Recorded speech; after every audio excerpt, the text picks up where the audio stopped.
Decíamos que estamos viendo los libros de Samuel y resulta que eran un solo libro, solo que antes, como estos libros se procesaban en rollos, no se podían poner juntos porque sería un rollo grandísimo. Entonces, por eso es que tenemos en la Biblia primero de Samuel, segundo de Samuel, primero de Reyes, segundo de Reyes, primero de Crónicas, segundo de Crónicas, porque los libros eran muy grandes, entonces tenían que ponerse en rollos separados. Y en la cuestión de Samuel, pues a este libro se le llama Samuel, aunque el libro solo va a narrar en sus primeros capítulos la historia de Samuel, después nos vamos a pasar con la historia de Saúl, después la de David, ¿no? Y ahí termina el segundo libro de Samuel.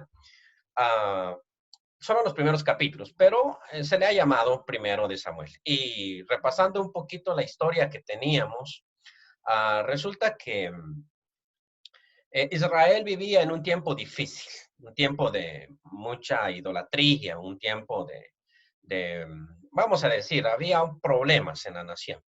Y había una mujer que quería tener un hijo y no podía, y le pidió a Dios que si le daba ese hijo, ella lo iba a consagrar todos los días al Señor, y ahí es precisamente donde nace Samuel. Y Samuel es consagrado al Señor, se lo llevan al lugar de Silo, donde estaba en aquella época la tienda del Señor, donde estaba la presencia del Señor, los sacerdotes, y donde la gente se juntaba para adorar en aquella época, ¿no? Eh, Ahí estaba el sacerdote Elí, era el que estaba a cargo de Silo, y el sacerdote Elí tenía un par de hijos, Omni y Fineas, que eran tremendos, eran malísimos esos muchachos, y debido a eso el Señor los castigó y los entregó en manos de sus enemigos. Y así es como Israel pierde el arca, sus sacerdotes son muertos, y los filisteos, que son los vecinos de Israel, eh, son las ciudades que están en el mar, toman control y son opresores de Israel. Ahora, ¿qué queremos decir con esto de opresores? Queremos decir que los pobres israelitas cultivaban su trigo, su avena, su cebada o lo que fuera, sus olivas. Y justo cuando era la cosecha, cuando ya iban a cosechar, subían los filisteos y venían y se llevaban todo el producto. Entonces Israel sufría por ese tipo de opresión que los filisteos les causaban. Y precisamente la semana pasada mirábamos, haciendo el repaso, ¿no? Todo lo que el arca del Señor, las dificultades que les causó a los filisteos y cómo los filisteos se deshicieron del arca y el arca regresó una vez más a Israel. Y para hoy, precisamente para hoy, permítame, vamos a compartir la pantalla. Eh, para hoy vamos a analizar, eh, déjeme ver, vamos a analizar aquí el capítulo 7 del primero de Samuel. Y tenemos el texto aquí que voy compartiendo con la pantalla de mi computadora. Y vamos a ir leyendo, bueno, aquí aparece un numerito 7, pero esto es por el capítulo. Es realmente el versículo 1 del capítulo 7. Si usted tiene su Biblia ahí, pues puede seguir también la lectura por medio de su Biblia o sigue con la pantalla que estamos presentando aquí. Vinieron los de Kiriat Jearim y llevaron el arca de Jehová. ¿Se acuerda usted que el arca estaba en un pueblito ahí, eh, Ben Semesh, que decíamos, Bet Semesh, que es significa la casa del sol, y cómo estos fueron afligidos por el arca porque no tuvieron respeto al arca? Pues vienen los de Kiriat Jearim, y esta historia la vamos a contar después.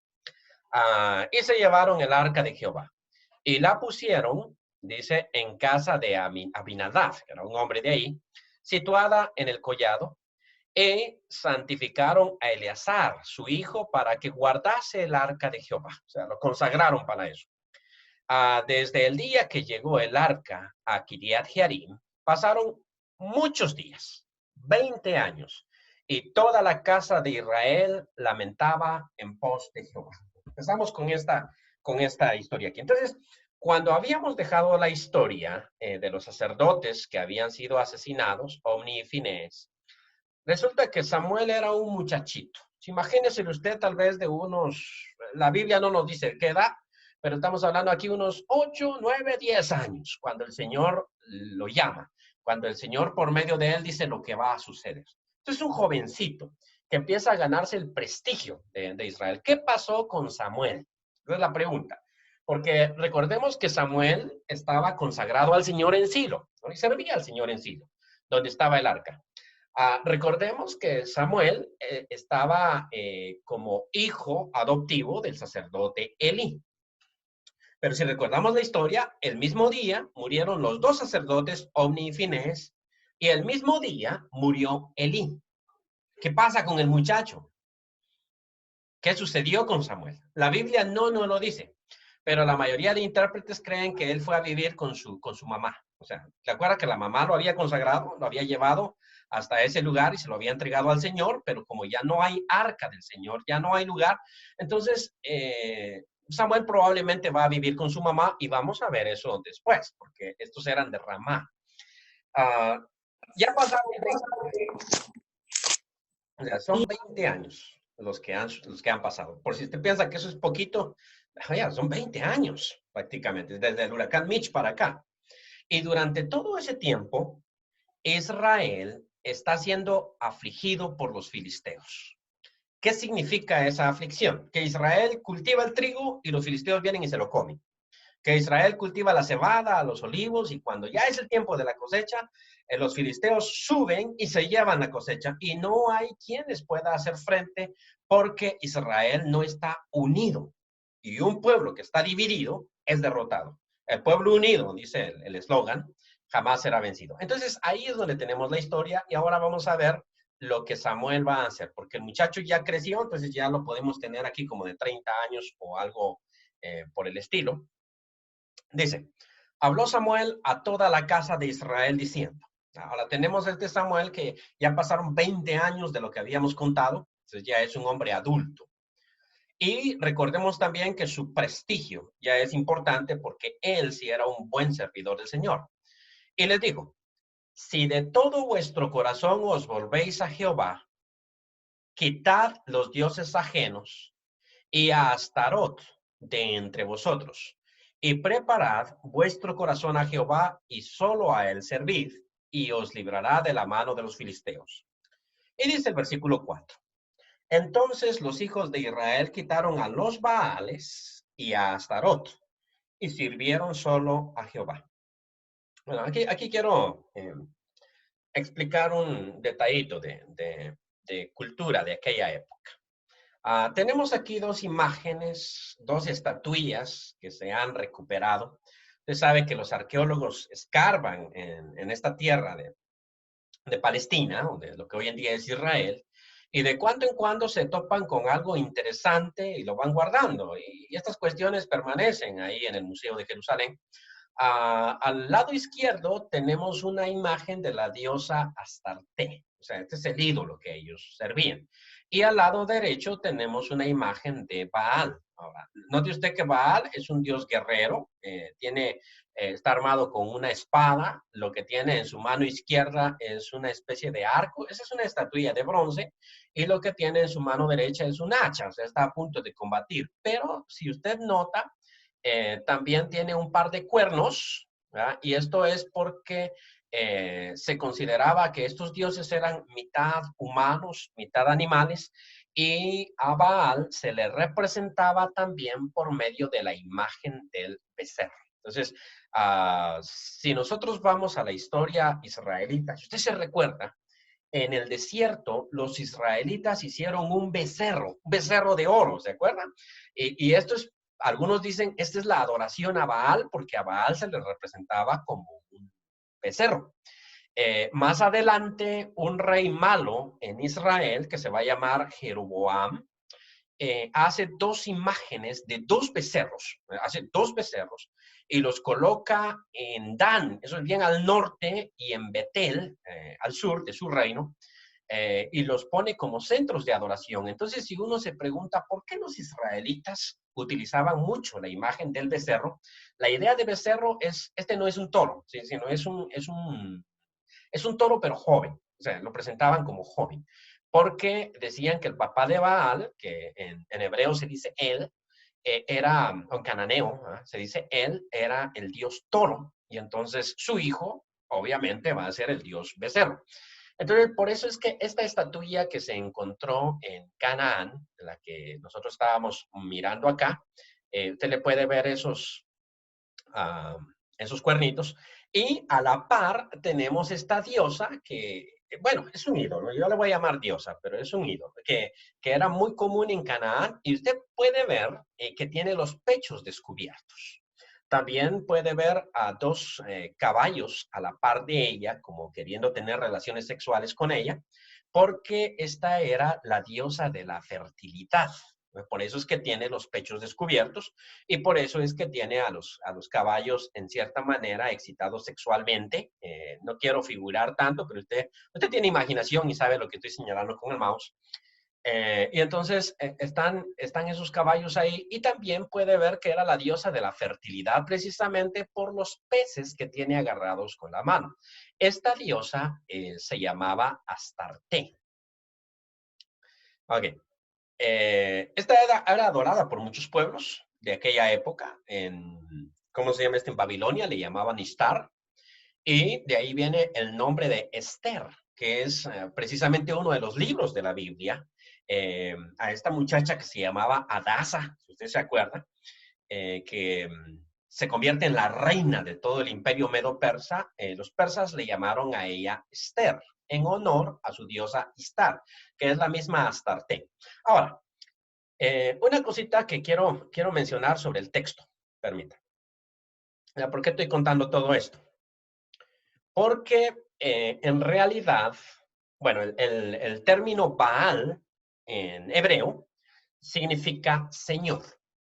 Entonces, este ídolo se llamaba Señor y su esposa y al mismo tiempo hermana, porque Astarte era la hermana y la esposa de Baal, la adoraban en muchos pueblos. Entonces dice el texto 4, el versículo 4, entonces los hijos de Israel quitaron a los Baales. O sea que había muchos Baales, no había uno, sino que habían varios. Y aquí, a continuación, hay un errorcito de traducción. ¿Sí? Porque dice Astarot, como si Astarot fuera una sola diosa. A veces la vamos a encontrar en la Biblia como Astarte y a veces como Astarot. Este errorcito lo cometieron los traductores griegos, los que tradujeron la Biblia al griego. Resulta que la terminación ot en hebreo es femenino plural.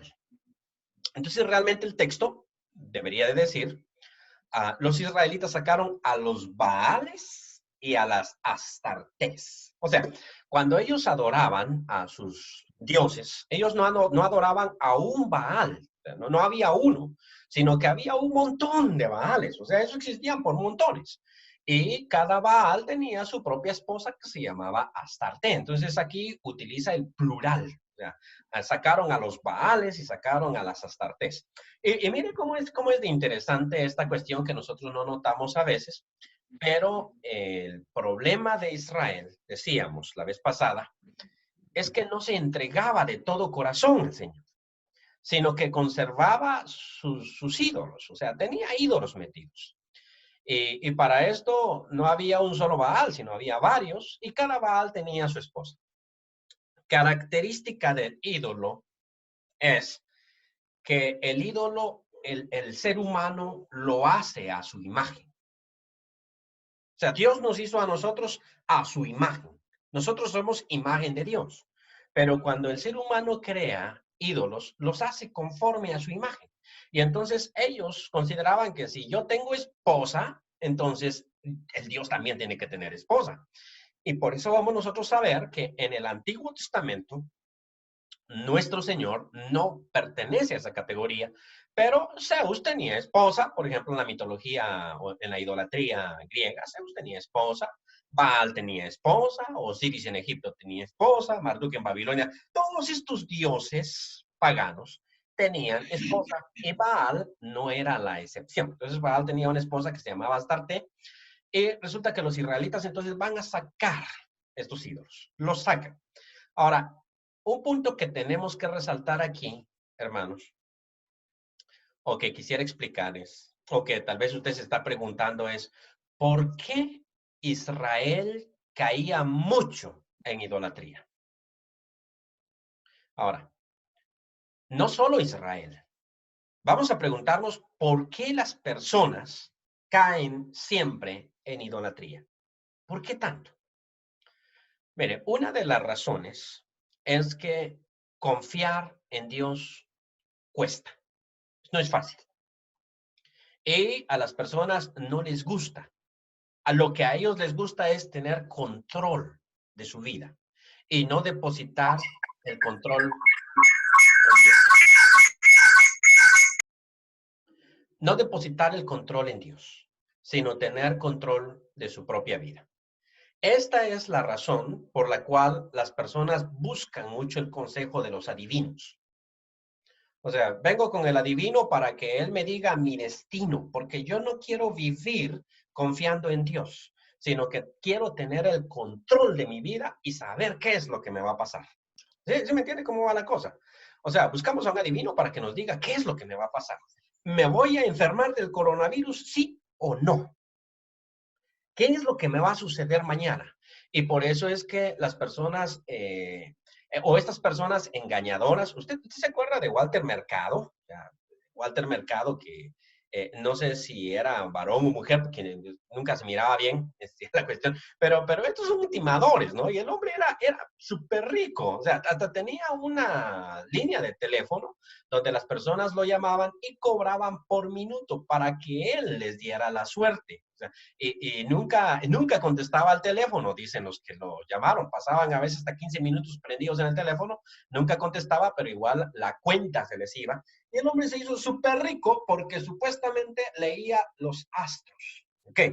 Ahora, el detalle no es que aparezca un loco diciendo que puede saber el futuro con la lectura de los astros. El problema es que hay mucha gente que le cree y le cree porque la gente quiere creer, porque necesita sentir que tiene el control de su vida. Entonces, si por ejemplo andan vendiendo una esclava, una pulsera que da suerte, las personas compran eso porque quieren tener el control de su vida. Y esto sucede mucho con los ídolos. Y por eso es que los ídolos son a nivel personal. Quiero que volvamos a ver esa estatuilla. Mire, se han encontrado muchas de estas. De hecho, si usted busca en internet, va a encontrar varias de estas estatuillas como la de Baal, y estas estatuas son chiquitas, no son grandes, son bien pequeñitas, porque son de nivel personal, o sea que las personas tenían de estas estatuas en su casa, porque eso les traía suerte, eso los protegía de los enemigos, lo utilizaban como fetiche, y hasta el día de hoy a las personas les gusta confiar en eso. Esto no nos asuste, mire. Nosotros generalmente criticamos la idolatría católica, porque el catolicismo tiene mucha veneración de imágenes, ¿no? Pero no nos fijamos también que dentro de la rama evangélica a veces caemos en lo mismo. Por ejemplo, las personas no consultan a la adivina o a Walter Mercado que lee los astros, pero sí consultan a una profetisa que les dice lo que les va a pasar o un profeta que dice lo que les va a pasar. Y esta es una mala interpretación de lo que profeta significa. Más adelante vamos a hablar de eso, no se preocupe. Pero el profeta de Dios, aclarándolo tal vez, el profeta de Dios era una persona que a usted le revelaba la voluntad del Señor. El Señor dice que usted debe hacer esto y lo otro, seguir al Señor. No era un adivino, no era un adivino. Pero los profetas de hoy en día se han convertido en adivinos y las personas los buscan porque creen que les van a predecir el futuro, porque la persona quiere tener el control, por una parte. Por otra parte, nuestro Dios tiene exigencias. O sea, Dios es un ser exigente. Si usted empieza a leer, por ejemplo, Éxodo capítulo 20, el Señor se presenta en Éxodo 21 diciendo, yo soy el Señor tu Dios que te sacó de la tierra de Egipto. Se presenta quién es, yo te saqué de la tierra de Egipto. Y luego va a hacer la primera exigencia. Por tanto, no tendrás dioses ajenos delante de mí. O sea, exige. No te harás imagen ni ninguna semejanza de lo que está arriba en los cielos, abajo en la tierra o debajo de la tierra. No crea que esto se refería al inframundo, sino que ellos decían que el mar estaba debajo de la tierra. Entonces, habían dioses peces como Dagón, eso también estaba prohibido.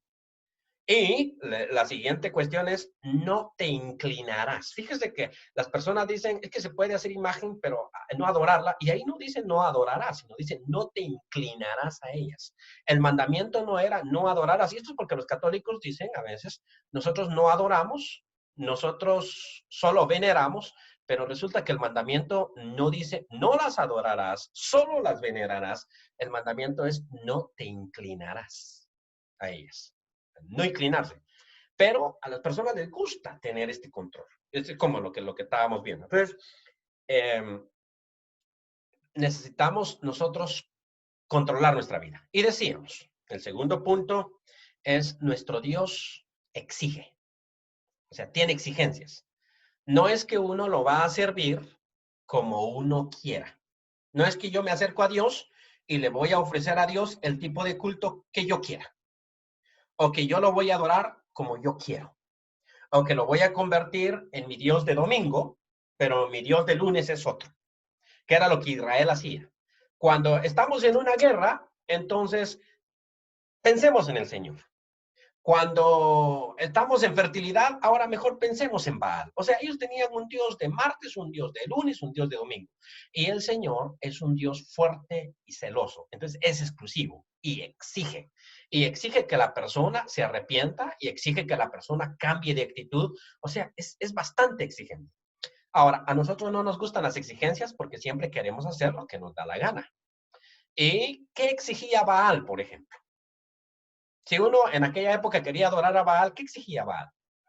Baal no exigía nada, estaba contento con lo que se le diera. O sea, las personas, los sacerdotes de Baal no decían, solo a Baal adorarás y no tendrás otros dioses. No, eso no había problema. Quiere adorar a Baal, y hay muchos Baales.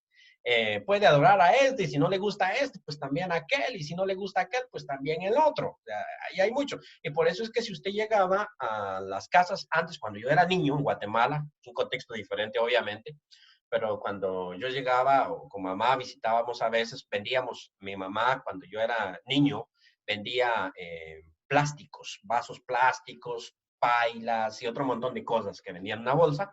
Y yo la acompañaba de cuando en cuando, la acompañaba a hacer sus ventas y a veces llegábamos a casas antiguas de gente mayor. Y cuando entrábamos a veces a las salas, ellos tenían su santuario ahí, o sea, el montón de imágenes que tenían, que eran imágenes personales, o sea, tenía más imágenes la persona en su casa que las que tenían en la iglesia católica. Pero tenían sus imágenes. Entonces, resulta que en promedio eran unas 10, 20 diferentes imágenes, ellos le llamaban santos, que estaban ahí en la sala. Y ni un santo se ponía celoso del otro. O sea, ese no es problema. Si trae otro más, igual, no hay ningún problema. Traiga los que sea. Ellos no exigen. Ellos no exigen. Pero nuestro Señor es exigente y a la gente no le gustaba la exigencia. Entonces era fácil caer en idolatría. Uno, porque el que tiene el ídolo tiene el control. ¿Se me explico? Como cuando la solterona le da vuelta a San Antonio. ¿Quién tiene el poder? ¿San Antonio que va a conseguir el novio o la solterona que lo tiene de cabeza? Entonces, queremos tener el control. Y el control se logra mediante la imagen. La imagen hace que la persona controle al ídolo y no el ídolo a la persona. Solo les voy a poner un ejemplo. Perdón por profundizar en esto. En Tegucigalpa existe un dirigente de la Iglesia Católica que es el cardenal Oscar Andrés Maradiaga. Gran población hondureña católica no quiere al cardenal. Y todos en Honduras lo saben. Tanto así que si el cardenal pasa por el mercado, en un día de mercado, sin guardaespaldas, lo agarran a tomatazos. O sea, la gente es capaz de hacer eso y él lo sabe. Por eso es que él no pasa por el mercado, ¿sí? Entonces, son capaces de hacer eso. Muy bien. Sin embargo, cuando es el día de Suyapa, el cardenal celebra misa en la Basílica de Suyapa y todos los que lo agarrarían a tomatazos en el mercado van a la misa y reciben la Eucaristía de manos del cardenal. Entonces uno se pregunta, oye, pero si en el mercado eran capaces de agarrarlo y tirarle tomates, ¿cómo es posible que en el día de Suyapa, cuando él celebra la misa de la en la Basílica de Suyapa, las personas estén muy humildes y no le tiren tomatazos, sino que se acerquen a él y reciban la hostia de parte del cardenal. La razón es que él controla a la gente por medio de la imagen. Notamos nosotros en la idea de control. Entonces, esto es lo que conlleva la cuestión de la idolatría. Ahora Samuel lo entiende. Y Samuel entiende que el Señor les va a dar victoria sobre los filisteos y los va a levantar de la situación difícil que estaban teniendo si y solo si Israel se arrepiente. Ahora, el arrepentimiento implica acción. Esto implica. ¿Qué significa arrepentirse? Significa que Israel va a agarrar sus imágenes y las va a sacar. No es una cuestión de me arrepiento, pero conservo mis imágenes. Esto es lo mismo que cuando alguien dice, un político de los nuestros, estoy muy arrepentido porque me robé 2 millones de lempiras. Va con su pastor o va con su sacerdote. Fíjese que estoy arrepentido y necesito su absolución porque me acabo de robar o me robé 2 millones de lempiras. Ok, está bien. ¿Y qué pasó con los 2 millones? ¿Cuándo los va a devolver? Porque el arrepentimiento implica cambio de vida y la persona que está arrepentida debe compensar lo que ha hecho. O sea, ¿cuándo los va a pagar? ¿Dónde los va a pagar? Entonces, el arrepentimiento implica acción. Y por eso es que, volviendo al texto, y ahora sí vamos a avanzar en el texto, Samuel exige del pueblo. Habló Samuel a toda la casa de Israel diciendo, si de todo vuestro corazón os volvéis a Jehová, aquí va la condición, quitad los dioses ajenos y a Astarot, o sea, las imágenes de Astarte, que eran varias, de entre vosotros, y preparad vuestro corazón a Jehová, y solo a él servid. Y si ustedes hacen esto, si se vuelven de todo corazón a él, y solo a él sirven, los va a librar de las manos de los filisteos. Entonces los hijos de Israel lo hicieron. Quitaron a los Baales y a los Astarot, podría decir yo, y sirvieron solo a Jehová. Muy bien, sacaron estas imágenes. Y Samuel dijo, reunid a todo Israel en Mizpa y yo oraré por vosotros a Jehová. Y se reunieron en Mizpa y sacaron agua y la derramaron delante de Jehová y ayunaron aquel día y dijeron allí, contra Jehová hemos pecado, y juzgó Samuel a los hijos de Israel en Mizpa. El verbo hebreo juzgó significa que los gobernó o los dirigió. No significa que en ese día hizo un montón de juicios, sino significa que él fue su líder en ese momento. Versículo 7. Cuando oyeron los filisteos que los hijos de Israel estaban reunidos en Mizpa, subieron los príncipes de los filisteos contra Israel, o sea, subieron con su ejército, y al oír esto, los hijos de Israel tuvieron temor de los filisteos. Entonces dijeron los hijos de Israel a Samuel, no ceses de clamar por nosotros a Jehová nuestro Dios, para que nos guarde de mano de los filisteos. Okay.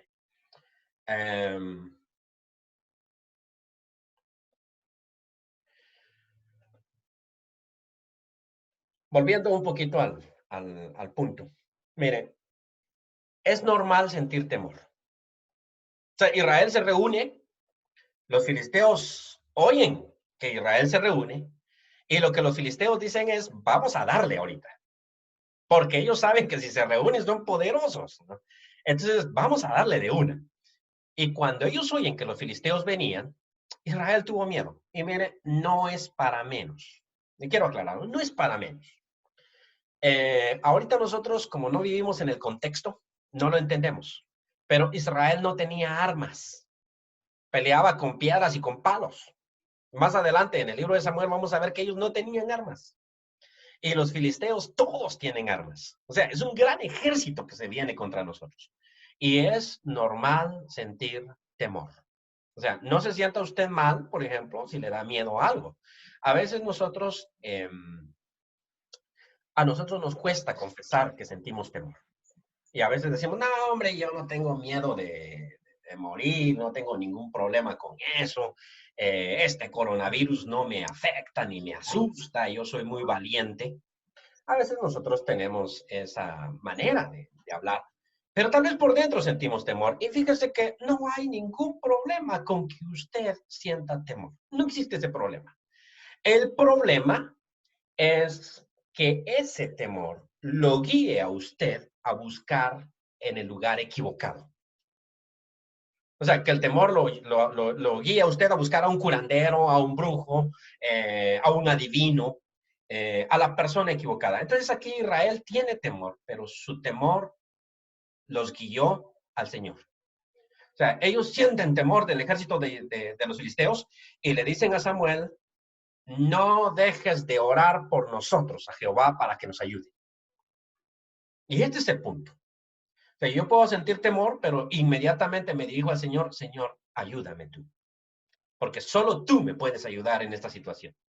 Y entonces Samuel lo hace. Hay una pregunta que nuestra hermana hace, nuestra hermana Rosana, Marcela, dice, entonces hermano, al pueblo de Israel le costó ese arrepentimiento, por eso siempre tenía problemas. Ok. Y luego, ¿en dónde queda Mizpa? Sí, en efecto, el arrepentimiento cuesta. O sea, el arrepentimiento cuesta, porque el arrepentimiento implica un cambio de vida. Por ejemplo, cuando está Juan el Bautista bautizando en el Evangelio de Lucas y vienen los soldados y le dicen, ¿qué haremos? Entonces, inmediatamente, para que usted vea que eso de que la policía al mismo tiempo es parte de las maras que cobran. ¿Se fija usted que hemos dicho eso mucho en Honduras? Que dice, si usted sufre de extorsión, llame a este teléfono de la policía y resulta que usted sufre de extorsión, llama al teléfono que le da el gobierno para que usted declare la extorsión y después los pandilleros vienen y lo matan a usted porque resulta que los mismos que reciben la llamada en ese dichoso teléfono son los mismos que lo extorsionan a usted. ¿Ha escuchado usted de eso, verdad?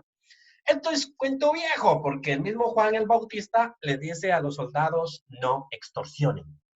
O sea, que desde aquella época los soldados extorsionaban.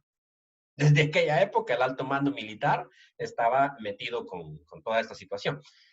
Pero Juan les dice, no extorsionen, no extorsionen, porque el arrepentimiento implica cambio y cambio significa reparación.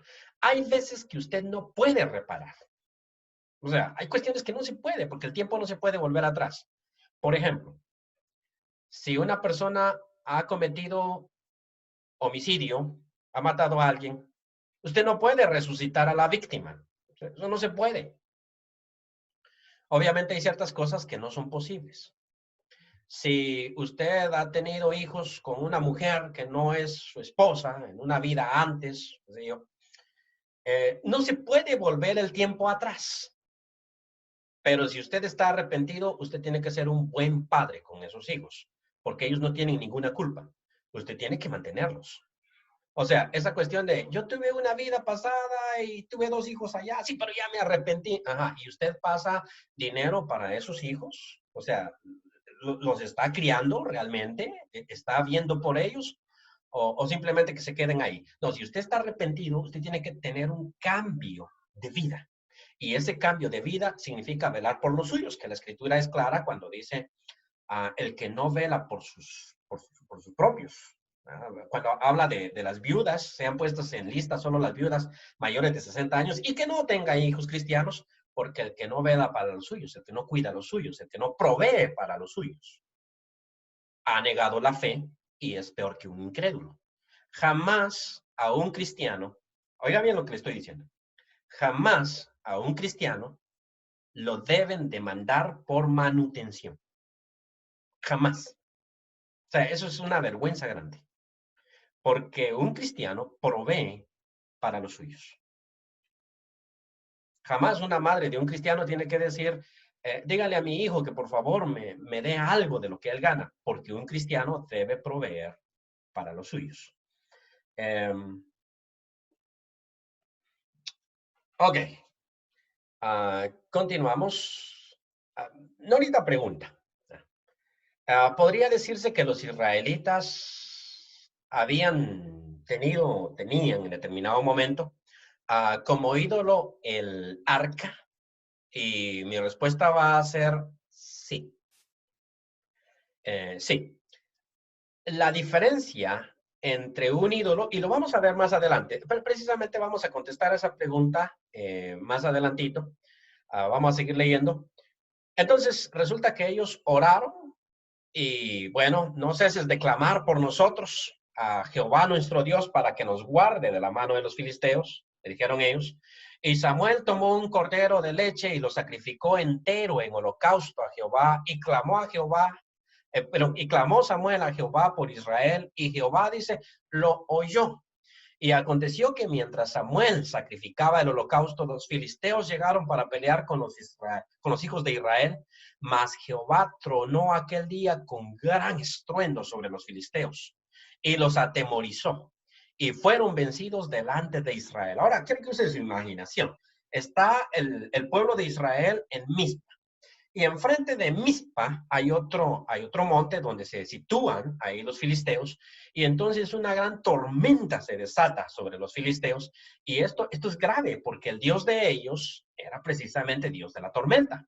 Entonces truena Dios sobre ellos, y ellos sintieron miedo, y dice el versículo 11, y saliendo los hijos de Israel de Mizpa, siguieron a los filisteos, hiriéndoles hasta abajo de Bet-Car.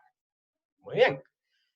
Tomó luego Samuel una piedra y la puso entre Mizpa y Sen, y le puso por nombre Ebenezer, diciendo, hasta aquí nos ayudó Jehová. Ebenezer quiere decir piedra de la ayuda. O sea, eso no quiere decir hasta aquí nos ayudó Jehová, sino que Ebenezer simplemente quiere decir piedra de ayuda. Entonces él puso la piedra ahí donde el Señor tronó sobre los filisteos, puso esa piedra y a la piedra le llamó Ebenezer. Claro, al mismo tiempo dijo, le voy a llamar Ebenezer, que quiere decir piedra de la ayuda, porque el Señor nos ayudó y no es hasta aquí, sino el Señor nos ayudó aquí. En este lugarcito fue que el Señor colaboró con nosotros, nos ayudó. No quiere decir que el Señor ya no los iba a ayudar en un futuro, o que no los ayudó más adelante, porque ellos persiguieron a los filisteos hasta adelante. Precisamente él lo que estaba señalando es, en este lugar, aquí fue que el Señor nos ayudó a nosotros. Ahora sí voy con la respuesta. ¿Dónde queda Mizpa? Bueno, no traje el mapa, pero lo puedo traer la próxima vez. Sin embargo, Mizpa es la frontera entre el territorio de los israelitas y el territorio de los filisteos. O sea, ellos están parados en la frontera. Allí mismo en Mizpa, allí mismo fue donde los filisteos ganaron la vez anterior, si ustedes recuerdan, donde ellos mataron a los sacerdotes y se llevaron el arca. Fue en el mismo lugar. Lo que pasa es que hay ciertos lugares que servían muy bien para campos de batalla. Ahora, cuando Samuel pone la piedra, uno podría preguntarse, ¿sí? Y la piedra no es un ídolo, porque a la piedra le puso Ebenezer. ¿Esa piedra no es un ídolo? Mi respuesta va a ser, no, no es un ídolo, pero podría convertirse en un ídolo. Porque lo que hace que un objeto sea ídolo es que de pronto uno confíe en el objeto. ¿Sí me explico? Vamos a analizar un poquito más esto. Miren, al Señor le gustan mucho las cuestiones físicas porque ayudan a que la persona recuerde. Cuando vino el diluvio, al finalizar el diluvio, dice que el Señor hizo salir el primer arco iris, ¿no? Y le dijo a Noé, cada vez que mires este arco iris, cada vez que yo mire este arco iris, me voy a acordar de no destruir más con agua. ¿Cómo se llama este? El mundo. Y por eso el arco iris se llama precisamente arco de la ira, arco iris. Porque recuerda esa escena. Le dice igual el Señor le dice ¿cómo se llama este? A Josué, cuando cruza el río Jordán, agarra 12 piedras y las pones ahí donde estuvo el arca. Las pones ahí y servirá de conmemoración para que los hijos de Israel recuerden esto. Y además le dice, mañana cuando tus hijos te pregunten qué significan estas piedras, tú le dirás. Y son muy buenas, muy didácticas, porque precisamente cuando el niño crecía y miraba las 12 piedras, él podía preguntar, oye, papá, ¿Y qué significan estas 12 piedras? Y esto servía a que el padre pudiera decirle, mira hijo, lo que sucede es que aquí nosotros pasamos, Israel pasó, el arca tocó el agua y entonces se dividió el agua y el Señor nos hizo pasar en seco. Eso significa estas 12 piedras. Hay ciertas actividades conmemorativas en Israel también como la Pascua. En la Pascua se comía cordero asado y hierbas amargas. Y entonces el niño preguntaba, papá, ¿por qué tenemos que comer cordero asado? ¿Y por qué tenemos que comer hierbas amargas? ¿Y por qué tenemos que estar vestidos para salir? ¿Por qué tenemos que tener calzado? Bordón. Y el niño podía preguntar, ¿y por qué tengo que comer tan rápido? Porque la Pascua del Señor no era una comida como qué sé yo, la que usted come para Año Nuevo ahí, que disfrute, mastique bien la comida. Decía el Señor, tienen que comer a prisa, rápido. O sea, usted, mejor dicho, no mastique, trague. Y el niño preguntaba, papá, ¿por qué? Y él le decía, porque, mira, no tenemos levadura porque esa noche no nos dio tiempo de leudar el pan. Por eso es pan sin levadura. Vamos a comer cordero porque eso significa nuestra libertad. Estamos comiendo hierbas amargas porque significa la esclavitud que nosotros tenemos y el Señor nos sacó de allá. Y tenemos que comer con la ropa puesta porque estamos listos para salir. Y tengo que explicar. Entonces, esta situación ayudaba. Entonces, la razón por la cual Samuel pone la piedra ahí es para que a Israel nunca se le olvide que Dios lo ayudó. Hasta ese momento, esta es una piedra conmemorativa.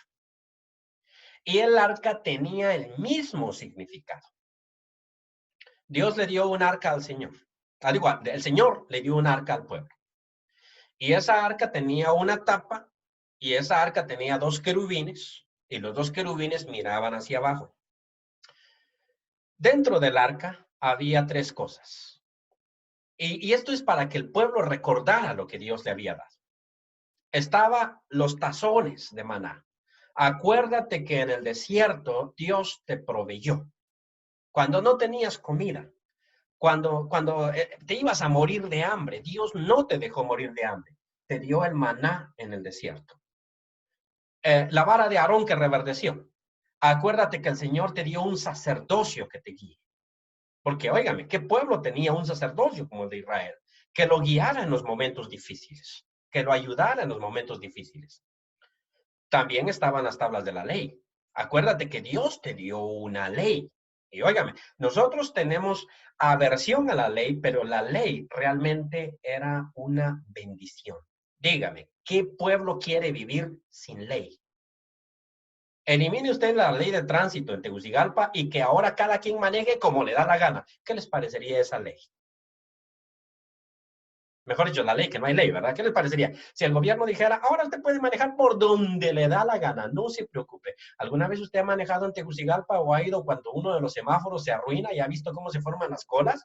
Nosotros queremos ley y la ley era una bendición. De hecho, Moisés le dice al pueblo, ¿qué pueblo tiene una ley como la que ustedes tienen hoy en día? Todas esas bendiciones, cuando Israel quebraba el pacto, Dios debía castigar, pero el sacerdote entraba y echaba sangre sobre el propiciatorio y eso le recordaba al pueblo que Dios era misericordioso y que perdonaba su pecado, que perdonaba su falta. Entonces era conmemorativa, lo mismo que la piedra de Ebenezer. Pero cuando ya llega una persona y se inclina ante la piedra, ella tiene un problema. Porque ya no le está recordando lo grande que fue Dios con él, sino que él ya depositó su mirada sobre la piedra. Y vamos a poner un ejemplo, un contraste. El Señor dijo que lo recordáramos por medio del partimiento del pan y del participar del jugo de la vid. Y esa es una conmemoración que nosotros hacemos. El pan nos recuerda que en Cristo somos uno. Nos recuerda que Cristo es nuestro pan descendido del cielo, que nos da vida. El vino nos recuerda la sangre de Cristo que fue derramada por nosotros. Él lo dijo, esta es mi sangre que por vosotros es derramada. Haced esto en memoria de mí. O sea, es una conmemoración de Dios. Pero en ciertas iglesias, no voy a mencionar cuál, usted sabe, hablan, por ejemplo, de Cristo sacramentado, de una hostia que está en un sagrario, donde las personas van y se inclinan. Entonces, aquí ya tenemos un problema porque ya no es conmemoración, ya se convirtió en adoración. O sea, me inclino ante la hostia. Y esto ya es diferente. Por eso es que decía, no te harás imagen, pero no en el sentido de que usted no se pueda hacer imagen, sino en el sentido de que usted se va a inclinar ante la imagen. O sea, no es pecado que usted se tome una foto o que usted se haga una imagen. El pecado es que usted haga una imagen para inclinarse ante ella. Pero este es un tema más largo. Hay otra pregunta, dice, hermano Selvin, los israelitas se sentían seguros cuando llevaban los sacerdotes cargando el arca y justo es cuando derrumbaron los muros de Jericó. Muy bien, es totalmente cierto. Los israelitas se sentían seguros, pero algo que Dios les demostró ahí mismo en Mizpa es que el arca no tenía poder por sí misma, porque ellos habían sido derrotados por los filisteos y ellos dijeron, si el arca viene, nosotros ganamos. Y resulta que llevaron el arca y los filisteos se llevaron el arca y mataron a los sacerdotes. Entonces Dios ahí estaba demostrando que el arca no tenía un poder y que nosotros no podemos confiar en esas cuestiones. Pero en fin, avanzo porque el tiempo se me está yendo. Y ganaron entonces esta batalla. Dice, así fueron sometidos los filisteos y no volvieron más a entrar en el territorio de Israel. Y la mano de Jehová estuvo contra los filisteos todos los días de Samuel. Y fueron restituidos a los hijos de Israel las ciudades de los filisteos, que los filisteos habían tomado a los israelitas desde Ecrón hasta Gat, e Israel libró su territorio de mano de los filisteos y hubo paz entre Israel y el amorreo, porque el amorreo estaba asustado, ¿no? Y juzgó Samuel, y esto significa gobernó Samuel a Israel todo el tiempo que vivió. Y todos los años iba y daba vuelta a Betel. Estas son las ciudades principales. Israel no tenía capital en ese tiempo. Betel, Gilgal, Mizpa, y juzgaba a Israel en todos estos lugares. Después volvía a Ramá. Recuerda que la mamá de Samuel era de Ramá, porque ahí estaba su casa y ahí juzgaba a Israel, edificó ahí un altar a Jehová, porque en aquel tiempo no había templo, no había nada de eso. Entonces, por esto es que algunos piensan que cuando Elí murió, Samuel volvió a casa de sus padres. Ya no había razón para estar en Silo. Ya no había arca, ya no había sacerdocio, ya no había padre adoptivo. Todo se fue. Es lógico pensar que Samuel volvió, pero el Señor estaba con él y por eso tenía su casa en Ramá, precisamente donde antes vivían sus papás. ¿Ok? ¿Tenemos alguna otra pregunta? Bueno. Que el Señor nos bendiga esta noche. Si tenemos alguna pregunta, la podemos hacer. Hoy me pasé un poquito, 2 minutos más de las 8. Para la próxima semana, entonces, tendremos el siguiente capítulo. La cosa se va a poner interesante cuando Israel ya pide un rey y la historia continúa. Que el Señor le bendiga. Amén, hermano Selvin. Bueno, todavía hay un espacio para que escriban en el chat y hagan alguna otra pregunta o algún comentario referente a la clase y dar la oportunidad para que haya participación y todo quede claro.